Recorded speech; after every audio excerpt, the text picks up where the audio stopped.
Hello दोस्तों, कैसे हैं आप सब। आशा करते हैं आप लोग स्वस्थ मस्त तंदुरुस्त होंगे। तो यहाँ पर जो यूपीपी एग्ज़ाम है उसके लिए प्रैक्टिस सेट लेकर आया हूँ जीके जीएस का। तो यहाँ 38 प्रश्न होने वाले हैं और सभी प्रश्न जो है मोस्ट इंपॉर्टेंट हैं। तो चलिए आज का वीडियो स्टार्ट करते हैं। यह हमारा पहला प्रैक्टिस सेट है जीके जीएस का, हिंदी का चल रहा है पर डे सुबह 7 बजे। वह भी 37 प्रश्नों का प्रैक्टिस सेट है, फुल डिटेल सोल्यूशन के साथ चल रहा है। तो उसको आपने ज्वाइन नहीं किया है, उसको नहीं देखा है तो जाकर देख लीजिए। यहाँ पर देखिए फर्स्ट क्वेश्चन है, मलेरिया मादा एनाफिलीज से फैलता है। जो मलेरिया है किससे फैलता है? तो मादा एनाफिलीज मच्छर से फैलता है। इसकी खोज किसने की थी? यहाँ ऑप्शन है Edward Jenner, Louis Pasteur, Robert Koch या फिर रोनाल्ड रॉश। तो यहाँ पर जो खोज की गई थी, मलेरिया जो मादा एनाफिलीज मच्छर से फैलता है, इसकी खोज रोनाल्ड रॉश ने की थी। तो यहाँ ऑप्शन नंबर डी करेक्ट हो जाता है। ठीक है, एडवर्ड जेनर ने किसकी खोज की थी? तो एडवर्ड जेनर ने जो है चेचक के टीके की खोज की थी। किसकी? तो चेचक के टीके की खोज किसने की थी? एडवर्ड जेनर ने की थी। और यह जो चेचक के टीका या टीके की खोज जो की थी वह पहला टीका है, दुनिया का पहला टीका जो टीका चेचक का टीका है या टीके की खोज की थी वह एडवर्ड जेनर ने की थी। ठीक है, और यहाँ पर जो लुई पास्चर हैं, इन्होंने किसकी खोज की थी? तो इन्होंने जो है रेबीज के टीके की खोज की थी। किसकी? रेबीज के टीके की खोज। और जो है हैजा के टीके की खोज का वर्णन जो है किसने किया? तो लुई पास्चर ने। रॉबर्ट कोच ने क्या किया था? तो रॉबर्ट कोच ने जो है तपेदिक जीवाणु का खोज किया था। किसका? तपेदिक जीवाणु की खोज की थी किसने? रॉबर्ट कोच ने। और इनको जो है इसी के लिए 1905 में, कब? 1905 में चिकित्सा के लिए नोबेल पुरस्कार दिया गया था। किनको? तो रॉबर्ट कोच को। ठीक, चलिए दूसरा प्रश्न है कि दूध के खट्टा होने का क्या कारण है? ऑप्शन है सूक्ष्म जीव, लैक्टिक अम्ल, दूध में लैक्टोज की उपस्थिति या दूध में वसा की उपस्थिति। तो दूध के खट्टा होने का जो कारण है वह सूक्ष्म जीव है। यहाँ ऑप्शन ए आपका करेक्ट हो जाता है। ठीक है, क्या होता है? तो ऑप्शन ए करेक्ट हो जाता है। जीवाणु दूध के साथ क्रिया करते हैं, वे लैक्टोज को जो है लैक्टिक एसिड में बदलते हैं, जिसके कारण उसका जो टेस्ट होता है वह खट्टा हो जाता है। ठीक, अगला प्रश्न है यहाँ पर, बंगाल विभाजन के समय बंगाल का लेफ्टिनेंट गवर्नर कौन था? ठीक है, बंगाल विभाजन के समय बंगाल का लेफ्टिनेंट गवर्नर कौन था? ऑप्शन है Lord Reading, Lord Hardinge, Lord Fraser या इनमें से कोई नहीं। तो जो भारत का गवर्नर जनरल था वह तो था लॉर्ड कर्जन। ठीक है, लेकिन बंगाल विभाजन जो है लॉर्ड कर्जन के ही समय में हुआ था 1905 में। उस समय जो बंगाल का लेफ्टिनेंट गवर्नर था वह कौन था? तो यहाँ ऑप्शन सी आपका करेक्ट हो जाता है, लॉर्ड फ्रेजर। ठीक है, या फिर इनको जो है सर एंड्रयू फ्रेजर कहा जाता है। सर एंड्रयू फ्रेजर जो है किनको कहा जाता है?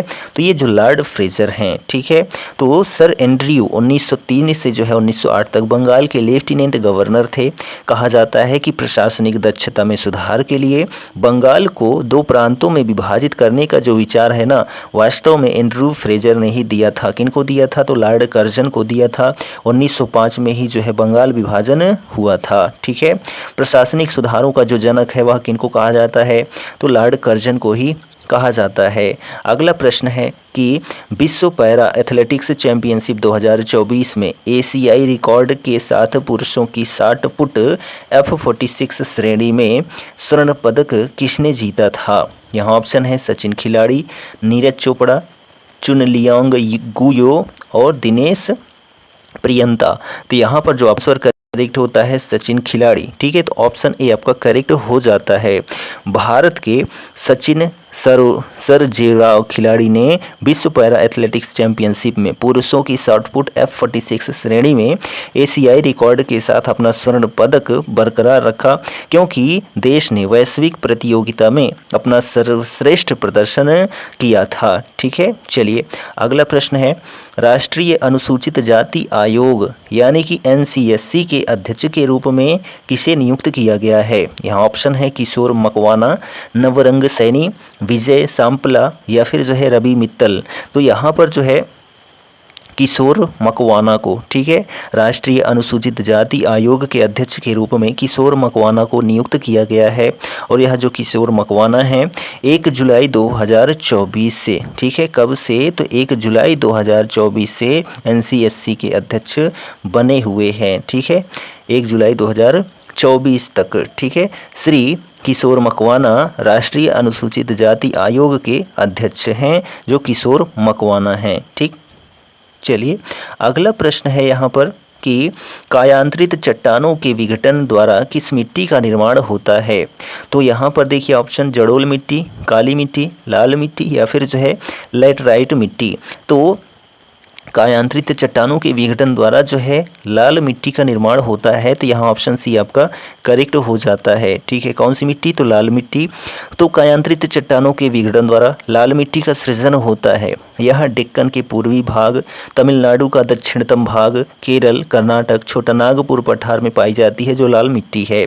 लाल मिट्टी के गठन में लौह की अधिकता, फास्फोरस, नाइट्रोजन, ह्यूमस और चूना की कमी होती है, ठीक है।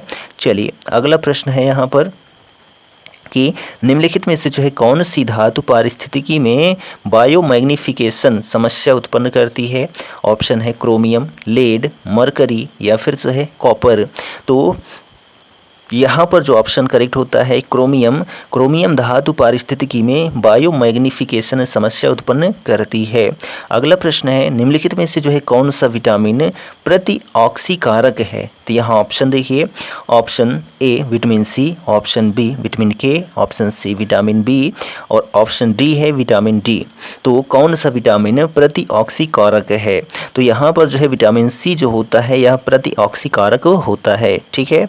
यहाँ पर और हम बात करें तो जल में घुलनशील विटामिन कौन कौन से होते हैं, तो बी और सी और एच, ठीक है। बी हो गया, सी हो गया और एच जो होते हैं ये जल में घुलनशील विटामिन होते हैं।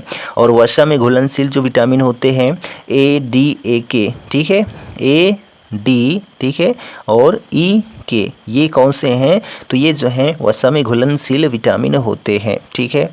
चलिए अब यहाँ पर जो है प्रतिऑक्सीकारक जो विटामिन होते हैं वह कौन कौन से होते हैं, तो ए, ठीक है, सी, ई, ठीक है, ए, सी, ई जो विटामिन होते हैं यह प्रतिऑक्सीकारक विटामिन्स होते हैं, ठीक है।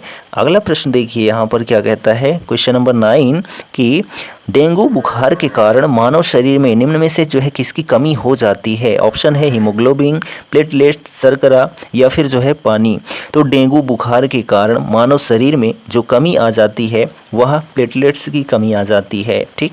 डेंगू एक प्रकार की बीमारी है जो एडीज एजिप्टी मच्छर द्वारा फैलाई जाती है। इसमें असामान्य रूप से जो है प्लेटलेट्स की कमी के साथ तेज बुखार आता है, किसमें, तो डेंगू ज्वर में, ठीक। चलिए अगला प्रश्न देखिए यहाँ पर है कि निम्नलिखित में से जो है कौन सा नृत्य राज्य के मिर्ज़ापुर के आदिवासी लोगों द्वारा किया जाता है।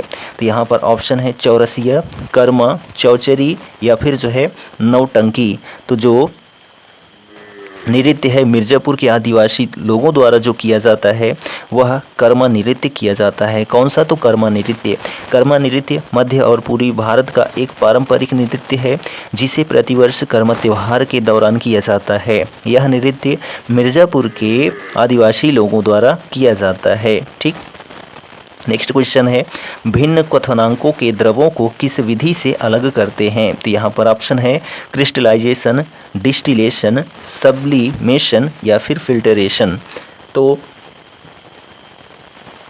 भिन्न क्वथनांकों के द्रवों को जो है किस विधि के द्वारा अलग किया जाता है, तो डिस्टिलेशन विधि के द्वारा जो है भिन्न क्वथनांकों के द्रवों को डिस्टिलेशन विधि से अलग किया जाता है। अगला प्रश्न है कि निम्न में से वह धातु कौन सी है जिसका ऑक्साइड परत बनने के कारण संक्षारण नहीं होता है। तो यहाँ पर ऑप्शन आपका है जस्ता, एल्यूमिनियम, लोहा या फिर जो है तांबा। तो यहाँ पर जो है जो ऑप्शन आपका बी है वह करेक्ट हो जाता है एल्यूमिनियम। जो ऐसी धातु है जिसका ऑक्साइड परत बनने के कारण संक्षारण नहीं होता है। ठीक, नेक्स्ट क्वेश्चन है, किस तत्व में सबसे अधिक समस्थानिक हैं और संख्या 27 के बराबर है? ऑप्शन है पोलोनियम, सोना, लौह या फिर जो है कॉपर। तो पोलोनियम जो होता है सबसे अधिक समस्थानिक इसके हैं और संख्या 27 के बराबर है। ठीक, चलिए अगला क्वेश्चन है यहाँ पर 14 नंबर है कि उत्तर प्रदेश के किस जिले में सबसे कम वर्षा होती है? तो यहाँ पर आपके ऑप्शंस होते हैं कि मथुरा, बांदा, आगरा या फिर एटा। तो उत्तर प्रदेश के किस जिले में?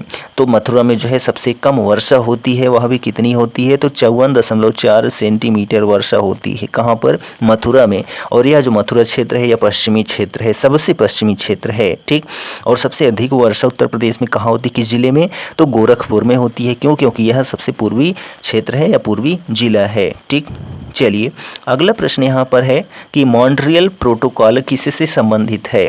ऑप्शन है आपके विश्वव्यापी तापक्रम वृद्धि की जांच से, ओजोन क्षति की जांच से, दोनों, ए या बी दोनों, ठीक है, या फिर इनमें से कोई नहीं। तो मॉन्ट्रियल प्रोटोकॉल जो है यह ओजोन क्षति की जांच से संबंधित है। ठीक, मॉन्ट्रियल प्रोटोकॉल वियना कन्वेंशन जो कि ओजोन स्तर को बचाने के लिए बुलाई गई थी, एक समझौता है जिसमें ओजोन क्षति को रोकने के लिए उसके कारणों पर प्रतिबंध लगाने की बात कही गई है। किसमें?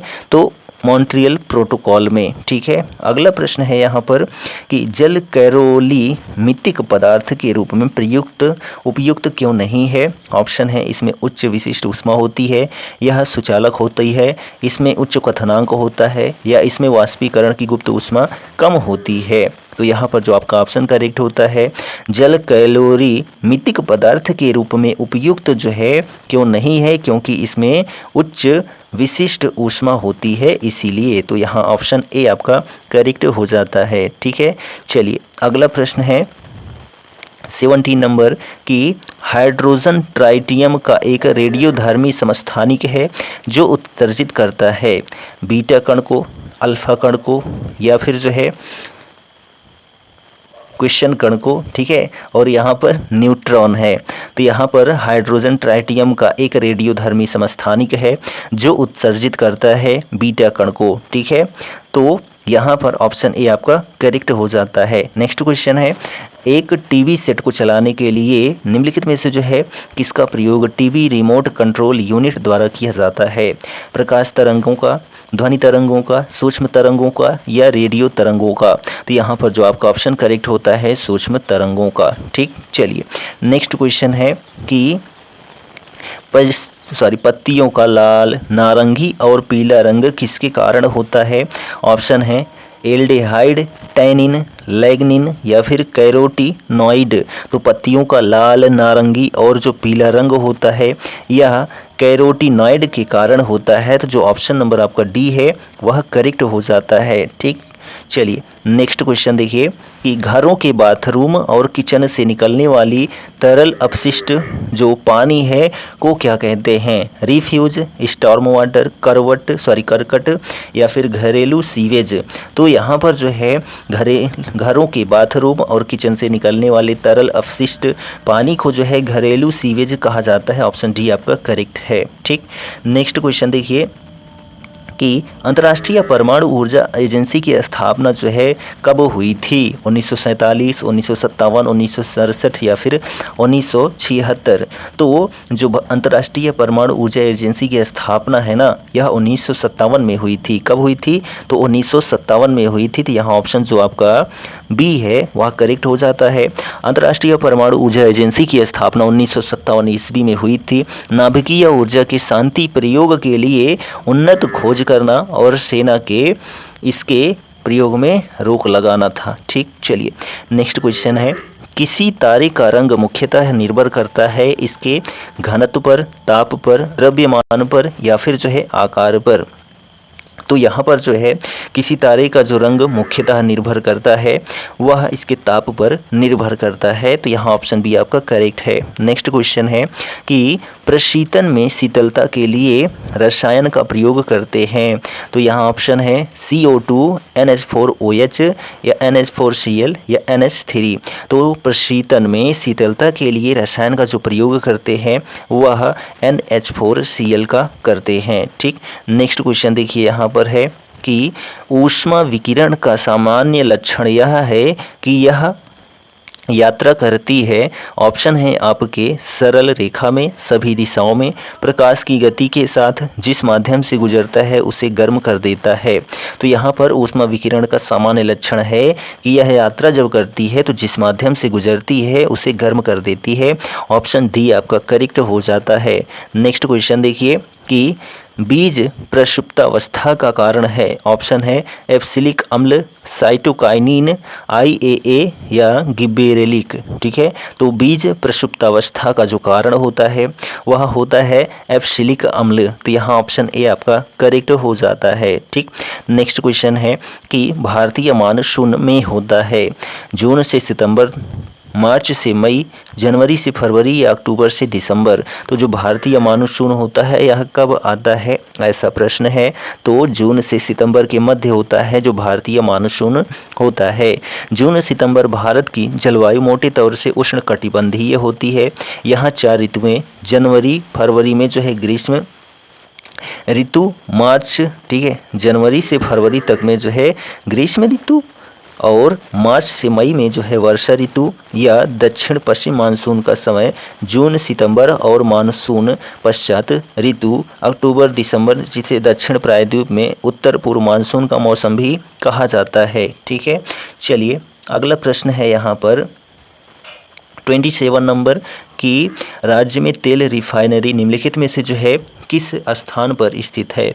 उत्तर प्रदेश में तेल रिफाइनरी जो है ना वह किस स्थान पर उपस्थित है, तो मथुरा में। ठीक है, कहाँ पर, तो मथुरा में एकमात्र तेल रिफाइनरी क्षेत्र है उत्तर प्रदेश में। ठीक, नेक्स्ट क्वेश्चन है कि तुम मुझे खून दो मैं तुम्हें आज़ादी दूंगा, यह कथन किसका है। ऑप्शन है महात्मा गांधी, भगत सिंह, चंद्रशेखर आज़ाद या सुभाष चंद्र बोस।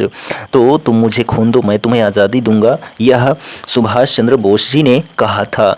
और सुभाष चंद्र बोस जी ने क्या कहा था, जय हिंद। ठीक है, जय हिंद भी इन्हीं का कथन है, और दिल्ली चलो भी इन्हीं का कथन है। किनका, तो सुभाष चंद्र बोस जी का। ठीक है, और यहाँ पर जो अन्य क्रांतिकारी हैं तो महात्मा गांधी ने क्या कहा है, हे राम। ठीक है, हे राम कहा है।